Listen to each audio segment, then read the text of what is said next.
Moved everything but a slight tremor. I write normally now. I play the piano normally. I've got no rigidity in my fingers. The fatigue I had suffered for 10 years with was actually disappearing. Dr. Costantini himself treated 2,500 people successfully. And when people come back to me and they say, it's worked, I've got all my energy back and I can now get out of a chair and I've thrown away my walking stick. I mean, it's just absolutely great. And they are just so pleased. If this was a drug, it would be headline news. Hi, this is Elliot from EO Nutrition, and in today's video, I'm joined by a very special guest named Daphne Bryan. Daphne was diagnosed with Parkinson's disease more than 12 years ago. For those who don't know, Parkinson's disease is a neurodegenerative condition of the central nervous system, which is classed as progressive, meaning that there's no cure and there's generally no way to reverse the changes. You can only slow down the progression using pharmaceutical medications. The initial symptoms generally start with the tremor, slowed movement, rigid muscles, and impaired posture and balance. Later on, there's problems with the autonomic nervous system. Someone can lose the ability to speak, to move their arms and legs, and they can become wheelchair bound. Several years after being diagnosed, Daphne was introduced to the work of an Italian neurologist named Antonio Costantini. Costantini is well known for his pioneering work using thiamine or vitamin B1 in very high doses for patients with Parkinson's disease and has published several different reports. After attempting this therapy and seeing massive improvements in her symptoms, she began networking with others with this condition also. It was at this point that Daphne decided to write the book Parkinson's and the B1 Therapy. This book is designed to be a practical guide on how to begin the therapy, what to take, how much to take, and the potential pitfalls that might come along as a result. This was ultimately inspired by the work of Costantini, who in the latter stages of his career used thiamine to treat over 2,500 patients with Parkinson's disease. Although not a cure, he found it could lead to rapid improvement and reversal of some symptoms and effectively halted the progression of this condition in many people. Aside from publishing his case reports, he also published video evidence of the improvements online. And as you can see, these changes are quite astonishing, especially for a condition which there's supposedly no cure. In fact, there are many thousands of people across the world who've been implementing this therapy based on these reports. The results for some of these people have been nothing short of miraculous. Like Daphne, many others have been able to regain their life, despite being told that they would only go downhill from then on. In today's show, I am very pleased to welcome with me, I have a very special guest. Her name is Daphne Bryan. Thank you for coming on, Daphne. It's a pleasure. Okay, so Daphne Bryan was, she is an author of a very recently published book, and it's titled Parkinson's and the B1 Therapy. I had the pleasure of reading this book last week. I think it's an excellent overview of a very under-acknowledged topic. Now, Daphne was originally diagnosed with Parkinson's disease in 2010. She then found the work of an Italian neurologist called Antonio Costantini. If you followed my other videos, then you might be familiar with his work. Essentially, he was finding that people using very high doses of vitamin B1 could see tremendous improvement in some of their symptoms and help to manage their condition in those who had Parkinson's disease. And so Daphne eventually started this therapy, and she witnessed benefits from that, and has been doing it ever since. And this is one of the things that inspired her to write this book. And really, it's an excellent overview of the entire topic. So thanks for coming on. First of all, Daphne, would you be able to just share with some of the listeners, tell us a little bit about yourself? Who are you, and how did you come across high doses of thiamine for Parkinson's? I have been a teacher all my life and a pianist, so a music teacher. And I was diagnosed in 2010 when I first found that I was having problems playing the piano. My right hand wouldn't move as fast as my left. And after a year of various tests, I had the shock of learning that I had Parkinson's. The first year after diagnosis, I really became very depressed and concerned. And then after that, I started looking for ways in which I could help myself. And it was 7 years into Parkinson's before I heard of Dr. Costantini. A friend of mine who also had Parkinson's and was a retired doctor sent me a link to an article about him. And we decided between us that we will both give it a go. But to tell you the truth, it all sounded rather too good to be true. This Italian neurologist had found that his patients were improving up to 70%, which is huge. Just so the listeners know, the original case reports were published under the title of High-Dose Thiamine as Initial Treatment for Parkinson's Disease.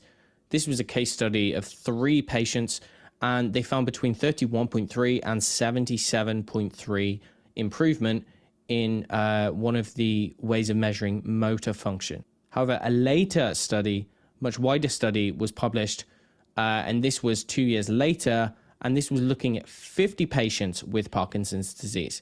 This one was titled Long-Term Treatment with High-Dose Thiamine in Parkinson's Disease, an open-label pilot study. They also found significant improvement in many of the symptoms. They were amazing. The intramuscular injections seemed to have a very quick effect on symptoms.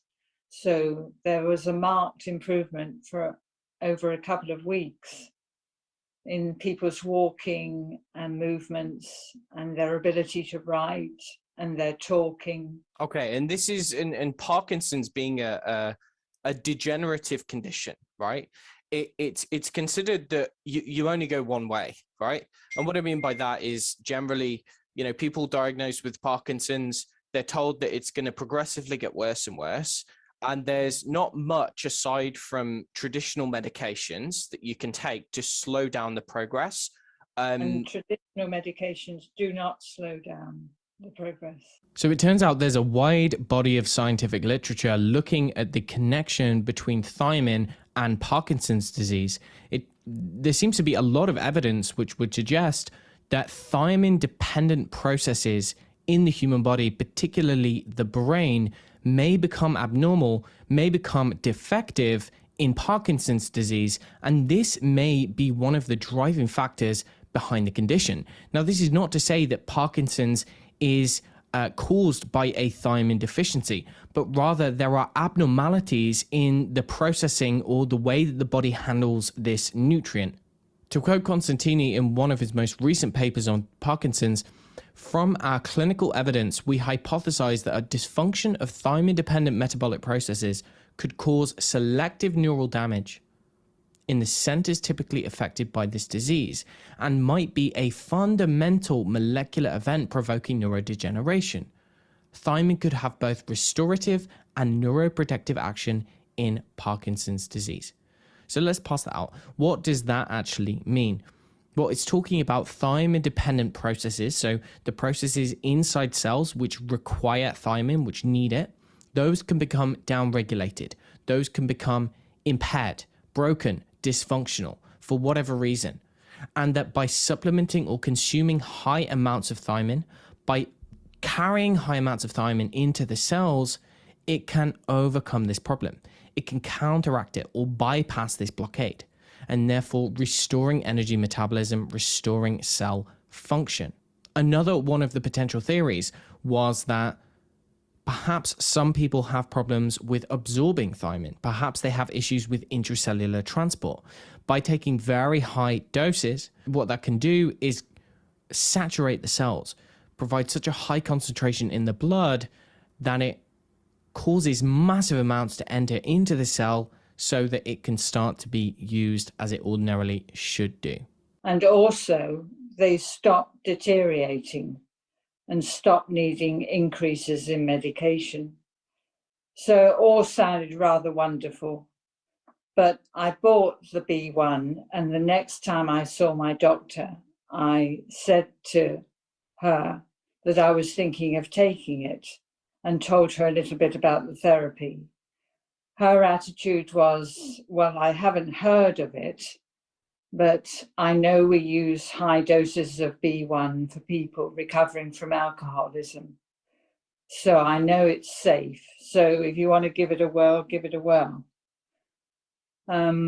So shortly after that, I started taking it, and it was a sublingual tablet that my friend and I had decided to buy, because reading the article about Dr. Costantini, he used injections, and it wasn't going to be possible for me to have injections on the National Health. So we thought that the sublingual tablet was the nearest to an injection rather than an oral tablet. So I started taking them and kind of forgot all about it, really, just carried on with my life.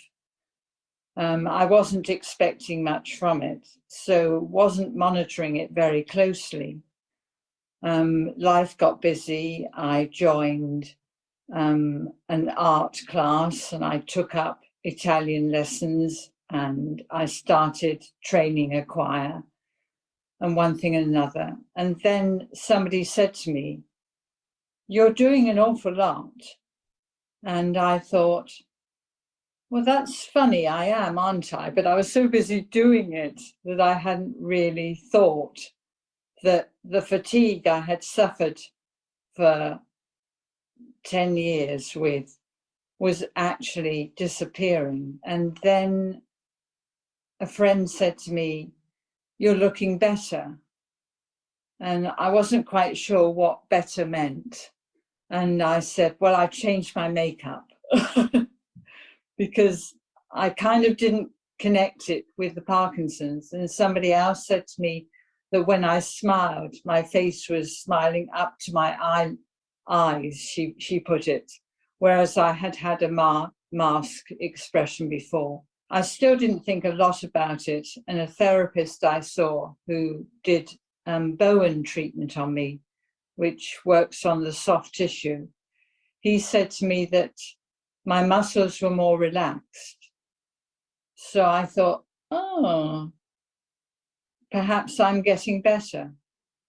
But I still didn't really connect it with the B1. That penny was a long time in dropping. Prior to taking B1, what kind of symptoms would you say that you were experiencing on a daily basis? I had a tremor. I had bradykinesia, slowness of movement. I had rigidity, which affected mask-like face. It affected my ability to play the piano. It affected my walking. I walked very stiffly. Handwriting was very difficult. It wasn't that it was difficult to read it. It was just very slow doing it. I suffered from anxiety and depression. My sense of smell had gone. So a lot of things. I mean, the rigidity was so bad that on one occasion, the rigidity was all around my shoulders and my neck. And on one occasion, I slipped a little with my foot and moved awkwardly and snapped the humerus bone at the top. I didn't even fall on it, but I just moved awkwardly and I heard it go. Okay, so you took some B1, and you said that you originally didn't notice that much difference, but other people started noticing things, right? Yeah, I think the thing is, when you find it difficult to do something, you concentrate on the movement. You know, I'm turning things in a frying pan, and I had to really concentrate how to turn it. And that was my whole focus. When it became easier, I'd be turning the things in the frying pan thinking, oh, have I put the meat in or whatever. You don't say, oh, that was easy. The mind just goes on to the next action that you're going to have to do. So you tend not to notice when things get easier. You always know when they get worse. But you probably had a headache and then suddenly said, that's funny, my headache's gone. But you don't notice at what point during the day it went.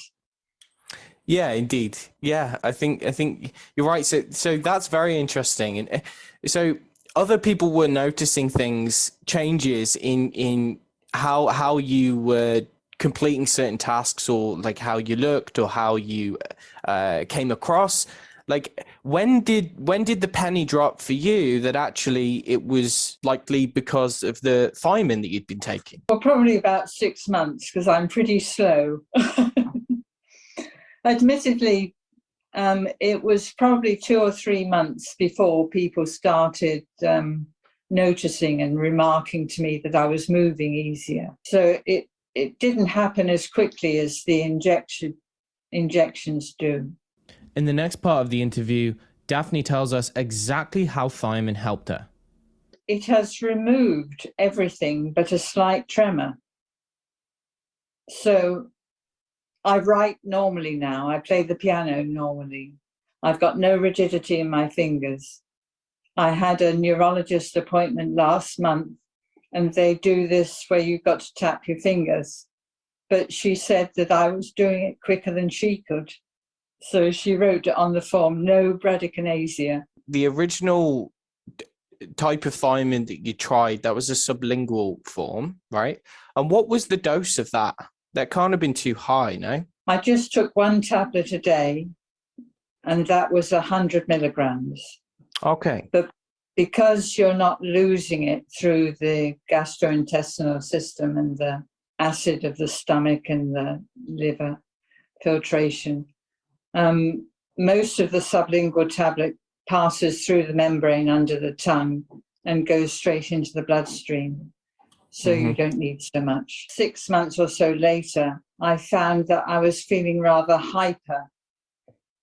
And I thought, I wonder if I'm on too high a dose. So I gradually started to reduce it. And now I take 3 tablets a week. There are many other people who just use ordinary thiamine hydrochloride. However, the most important thing to understand here is that the dose that they require is going to be much higher. So the therapeutic dose for Parkinson's, from what I understand, is usually sitting around 1,500 milligrams to up to 4,000 milligrams per day. That's grams. Other people like to use a mixture of different forms. They'll go with the more bioavailable derivatives like TTFD, like benfotiamine, or like sorbutiamine. Now, usually the dose required for these forms is going to be lower, primarily because you get more that's absorbed and it has a higher affinity for the brain. So a dose of TTFD or benfotiamine may be 600 to 1,000 milligrams, whereas the dose for thiamine hydrochloride could potentially be a lot higher than that. I still take some Parkinson medication, but I'm not yet taking a starter dose, which is reckoned as sort of 300 milligrams a day.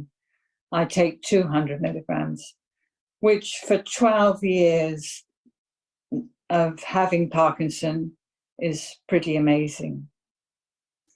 Indeed, it is. And it's not just you who has experienced these kinds of benefits, right?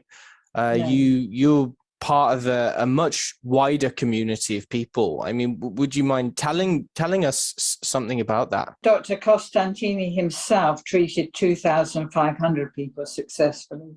So you got that bank of people. I belong to a Parkinson forum called Health Unlocked, Cure Parkinson's.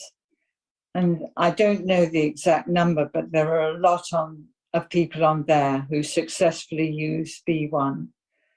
And now we've got the Facebook group, Parkinson Thiamine HCL, and with 6,000 members, many of which are using B1. But out of the 6 million Parkinson sufferers worldwide, we're still a small amount. One reason I wrote the book was to spread the word. You, like many other people, like many of Costantini's patients, like many of the people on the online forums, have some pretty remarkable testimonials, right? Something so simple as a vitamin, can halt the progression or can drastically improve many of the symptoms of a condition which is considered that there's no treatment for, right? That's a fairly amazing opportunity for people with Parkinson's. But how does your neurologist react to that? What do they say when they see that, they do these tests on you and they say that there's like you're functioning well for someone who's had this condition for 12 years? It would be really nice if they said, this is amazing, tell me what you do. I will do it with all my patients. But they sort of say, what do you credit the cause of this improvement in your situation? And I say B1 and they say, yeah, but everybody's different, they say. Perhaps you're just one of the lucky ones. It's really disappointing that they're not more excited. I mean, if this was a drug, it would be headline news. And to think it's been around for 10 years. It's very unfortunate, right? And it seems that it's not just... I mean, Costantini himself, as you write in the book, he tried to get funding for much larger studies, right? And they completed another study with how many people? They had another study for 50 people, yes. And that also showed remarkable benefits, right? Over a longer period, yes. Yeah. So just for reference, here is the study. It's titled an open label pilot study with high dose thiamine for Parkinson's disease. It was done on 50 patients. And to quote the authors, they say, in conclusion, we found that the long-term treatment with the intramuscular administration of thiamine has led to a significant improvement in motor and non-motor symptoms of the patients with Parkinson's disease. This improvement was stable during time and without side effects. I don't know if you know, but what was the stumbling block in getting more funding? I think they've approached charities that, like the Michael J. Fox, and I think various others, and they've prepared the research, the colleagues of Dr. Costantini, but they can't get funding. I think one issue that they are putting as their reason for not supporting the research is that not the same dose is the right dose for everybody. So it's not a one-size-fits-all dosage. But then that applies to other drugs as well. That's an important point you mentioned there about dosage, and that's something which I think it would be interesting to discuss now, actually, because you yourself know that the dose that worked for you might not necessarily work for other people, and that tends to be the case in a lot of the research that Costantini published. And this is not only just Parkinson's, right? He found similar with fibromyalgia as well. There seems to be somewhat of like a threshold dose, right? Could you tell us some more about that? Like what kind of doses, if someone has Parkinson's, what kind of doses might they need to start seeing the benefits in their motor function? If you're taking injections, which a few people do, then you're probably going to take 2 injections a week of 100 milligram. Or if that is too high, and I can talk in a minute about how it's too high, some people are on 2 50 milligram doses per week.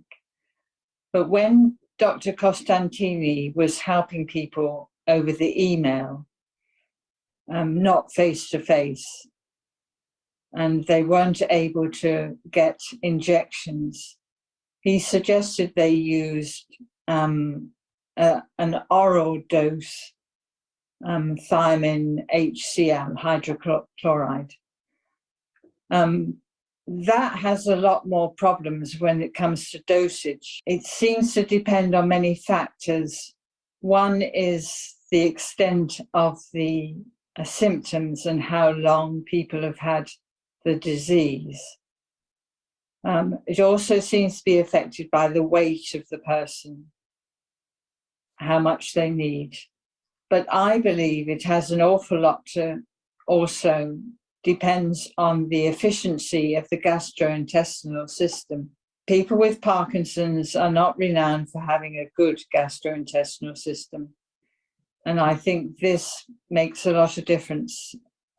So whereas one person with the oral dosage might find it satisfactory to take 100 or 200 milligrams, another person might need 4,000 milligrams. So there's a huge spread in an oral dosage. I haven't come across such an extreme in the sublingual. If someone's taking sublingual, then it's more consistent, the dose that they might need, like 100 milligrams once a day or something like that. Whereas with sublingual, I've found that people start on 100 a day, and then if they're happy on that and don't come across any worsening symptoms, then they stay on that dose. A few people after a month will find that their symptoms start to get worse again, which is a sign that the dose is too high. And then what I suggest to them is that they leave out a day or 2 days or even 3 days. So they're taking the tablet some days and not others. Okay. And so the Costantini himself, he didn't actually know why some people would need such high doses, right? He had some theories, and there's other researchers who also have their theories. What he saw and what was documented in the evidence in numerous conditions was that using probably pharmacological, supraphysiologic doses, and just to give people some context, the dietary requirement for vitamin B1 is 1 to 1.5 milligram per day. So even taking a sublingual 100 milligrams is still, almost 100 times what you would ordinarily get from food. But when you've got some people who need to take up to 4 grams, that's 4,000 times the amount that you would ever find in the diet. So 4,000 times. And it's only when they reach that 4,000 times that there seems to be like a threshold, right? It's like, all of a sudden, symptoms start to fade away, and someone notices major improvement. He found something very similar in a condition called fibromyalgia.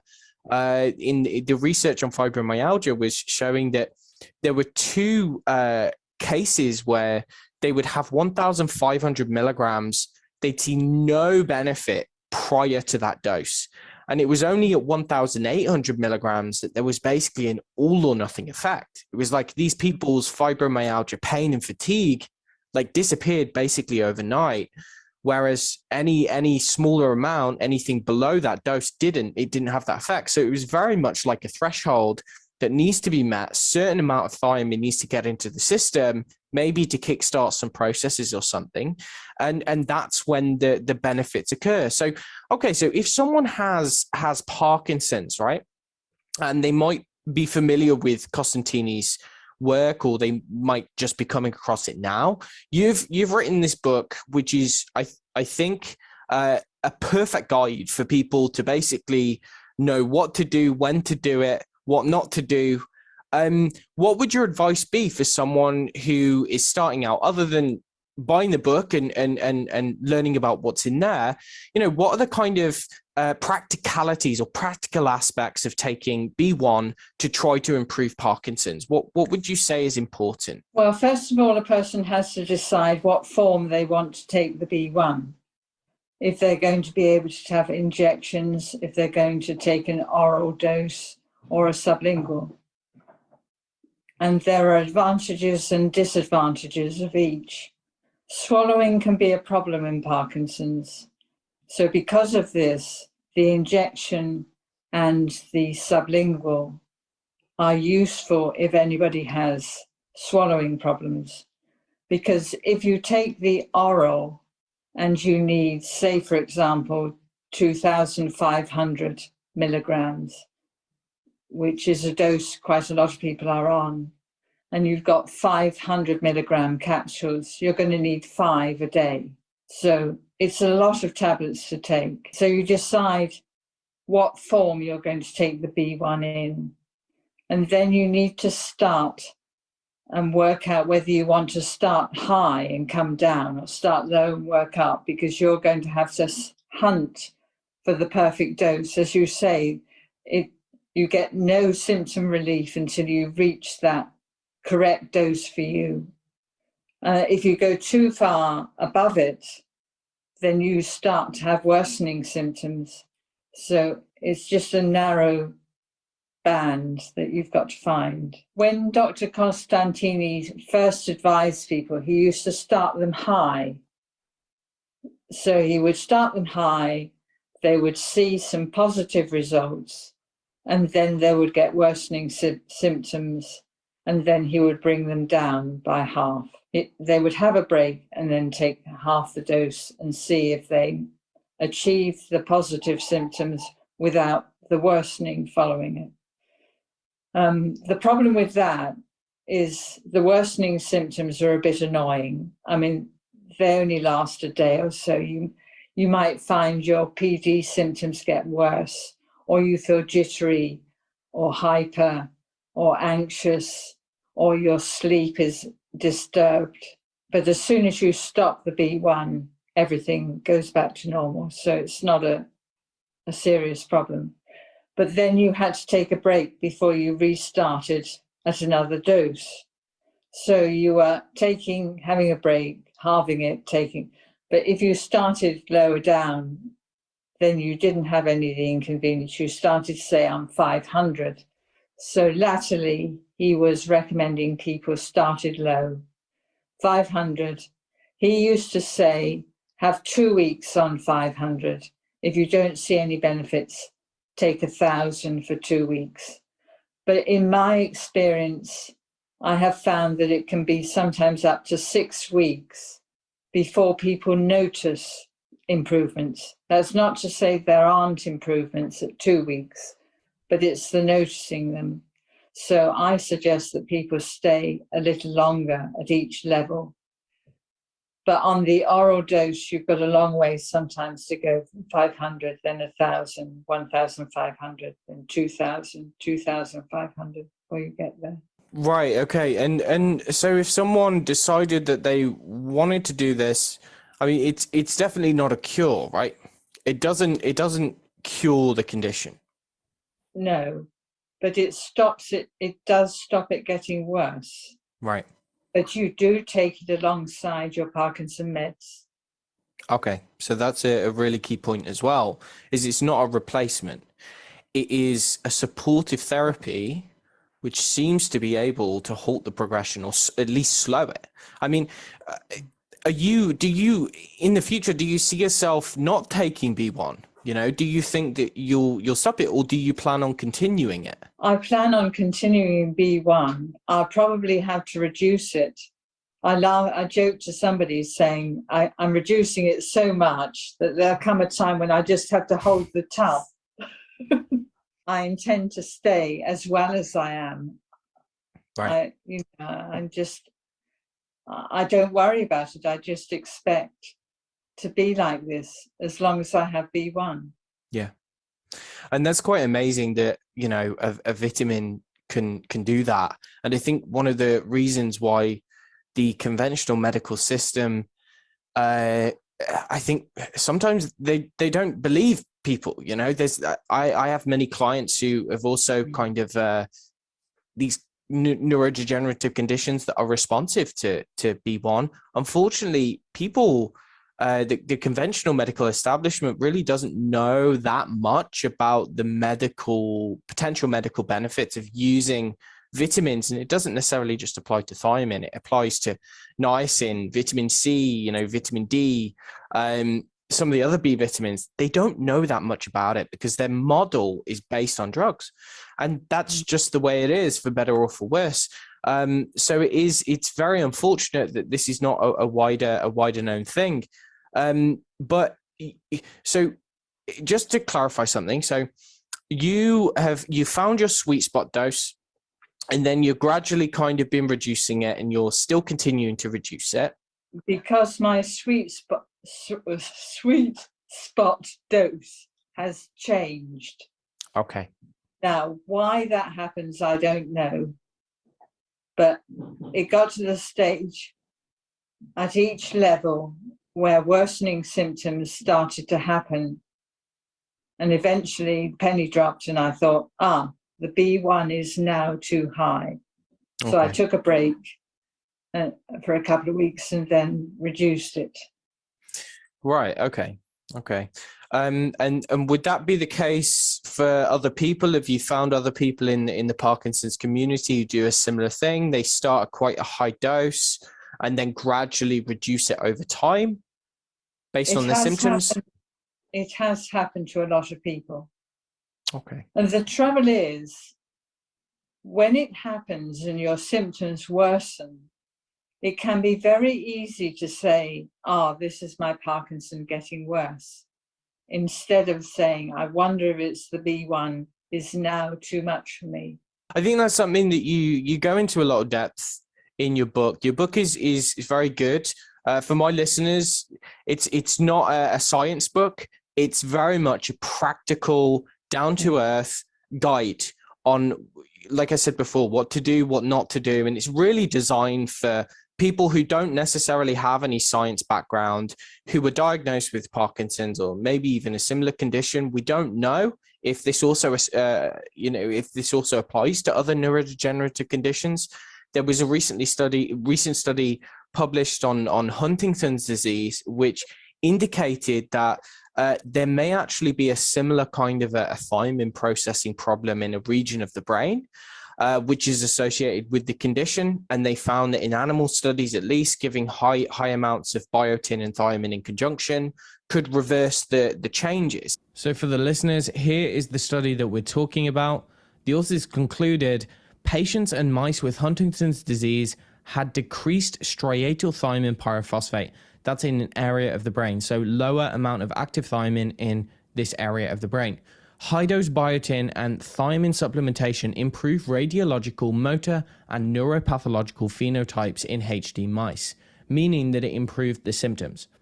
This suggests that treatment might be useful for patients with Huntington's disease. Now, I'm pretty sure that this research team have gone on to initiate human clinical trials, and I think that they're being conducted as we speak. So it'll be very interesting to see the results and if they are applicable in humans as well. We really don't know how many conditions can actually respond to high doses. Well, Costantini did about eight or nine different health issues he gave high-dose thiamine to. Some of the other conditions that Costantini studied, we'll have several studies here. One being thiamine and fatigue in inflammatory bowel diseases, high-dose thiamine for fibromyalgia, for Friedreich ataxia, multiple sclerosis, fatigue after stroke, spinocerebellar ataxia type 2, Hashimoto's thyroiditis, myotonic dystrophy, essential tremor, and dystonia. So just to chime in here, I've personally found that there are a bunch of different conditions which respond really well to thiamine, and these are not typically classed as thiamine deficiency kind of conditions. One thing that you do find is that for many people there is this threshold or this all or nothing effect, meaning that they can take a certain amount, but below the amount that they need per day, they don't really notice much benefit. It's only when they reach a threshold or a specific dose that they require, all of a sudden they notice rapid improvements. We don't exactly know why that is, but it doesn't seem consistent with the concept of addressing a deficiency. Rather, it highlights the concept of maybe a thiamine dependency or something similar to what Costantini originally theorized, and something that I've spoken about in the past in my writing and in various videos and things. This concept of thiamine being used as a tool to improve metabolism, as a tool to basically overcome metabolic blocks, or improve intracellular absorption. And to do that, you need to reach a very high amount inside the cell. You need to reach a high amount coming into the body, and you do that through megadosing. Below that megadose level, the amount that you would get through the diet or through a simple multivitamin is not going to suffice. And oftentimes it doesn't provide the benefit that people are looking for when they're using a thiamine protocol. The potential is untapped. And unfortunately, I think the current kind of medical model or the research establishment in medicine, is difficult to get funding if there's not potential profit to be made in the therapy. And of course, vitamins can't be patented. They can't be sold at exorbitant rates. They're very cheap and down to earth. So I think a large part of a chunk of the information that we have, aside from animal studies and mechanistic data and some of the stuff that Costantini wrote, is actually the testimonials, right? It's the anecdotes. And people will pass that off as, placebo. But ultimately, the plural of anecdote, when there's lots of people saying the same thing, it's data. So clearly it works, and it works. You've shown that it works, and many other people, as do I, who it also works for. So it is a really fascinating topic. Okay, then. So tell us a little bit more about your book then. As in, we've gone through what it includes. The proceeds, where are the proceeds going? So the profits that you make on the book, what cause are they going towards? They're going to a GoFundMe page set up by a colleague of Dr. Costantini to raise money for future research into B1 for Parkinson's. So Dr. Costantini, I don't think we've said, died at the beginning of the COVID pandemic in May 2020. But the colleagues he did the other research with, they have planned this research project. And although they're looking everywhere for funding, they've also set up this GoFundMe page. But I think I'm going to have to sell something like 10 billion copies to raise the royalties enough to pay for the funding. But it's a start. And I mean, I think it's the thought that counts as well, right? You're putting out a signal to the universe, and maybe you never know, right? There could be some kind of indirect effect. It could raise awareness, and you might have someone who has a bit of money, who has Parkinson's, who sees this and says, well, actually, I want to, invest in this study. We don't know. Anything could happen. But that's yeah, I think that's it's a really interesting topic, and it doesn't get barely any attention. Not many people know about it, and that's one of the reasons why you wrote this book, is because of the lack of people who know about it, right? Yeah, I wrote the book initially for people with Parkinson's, who on the Facebook page, I found I was answering questions every day. I was answering people's questions on how much they should take and whether they should take a break and questions like that, which suddenly I thought, why instead of these individual answers, don't I just stick it in a book and say, go read the book? But also I wrote it to provide enough science that they could then show their neurologist or specialist. Yeah. And to spread the word. Yeah. And it's well referenced as well, right? The information in there, it's understandable, but it also can be a resource for health practitioners who aren't familiar with this. And a patient would be able to direct them towards the scientific literature. So I think it could very much come in handy. I think there's a lot of people who don't know about this. As you said, what is it, 6 million people diagnosed with Parkinson's? At least. And a fraction of a percentage of that actually knows about this kind of therapy. And when we see the benefits, it seems there's really a lot of potential there. Okay, then. So where can people find the book, Daphne? On Amazon, on all worldwide Amazons. Okay, excellent. And that's provided both in print and on the Kindle version. I can say it's a very easy read. It's very comprehensible, and it's not a long book either. No. Okay, well, I mean, thanks for coming on and having this discussion with me, Daphne. It's really been great. I'm really pleased to hear that you've seen a lot of benefits from B1. You know, I get a lot of people get in contact for all kinds of conditions. It's really never fails to amaze me how many people seem to benefit from B1 with conditions that aren't traditionally characterized by B1 deficiency. Is there anything that you would like listeners to know? Where can people find you? Any kind of closing thoughts for people with Parkinson's? Is there anything you'd like to say before we close up? Well, as far as contacting me is concerned, they could find me through the Facebook group. So for those who would like to find this group, it's titled Parkinson's B1 Therapy. And as far as people who had a diagnosis of Parkinson's is concerned, my thoughts will be try B1 therapy. It's not going to happen overnight. They're going to have to be patient and do a trial and error to find the right dose. But it is well worth it when they have found the right dose. And when people come back to me and they say, it's worked, you know, I've got all my energy back and I can now get out of a chair and I've thrown away my walking stick. I mean, it's just absolutely great. And they are just so pleased. And hopefully there's many more who can find this and you know, try it and hope for the best. One thing I would add is I am going to link to the Facebook group in the show notes, and in the description I'll link to your book as well. So there are communities like this available. You're part of them, and there's many more, and there's ones which are specifically about this topic. So that I think would be great for people. If that's everything, then thanks for coming on, Daphne. It was really great speaking with you. Thanks for asking me. So guys, thanks for tuning in and listening to Daphne's inspirational story. I hope that you'll go out and you'll buy her book. The proceeds go to a very good cause. Remember, this is going towards new research for Parkinson's disease and thiamine. Her story was not only inspirational, frankly remarkable. The fact that she managed to regain her function just using a simple B vitamin.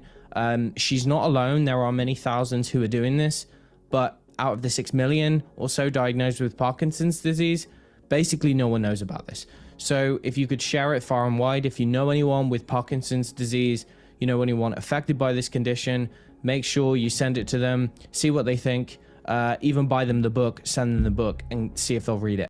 I have linked to all of her social media and her book in the show notes below. So go ahead and grab yourself a copy. In the meantime, thanks for tuning in and see you next time.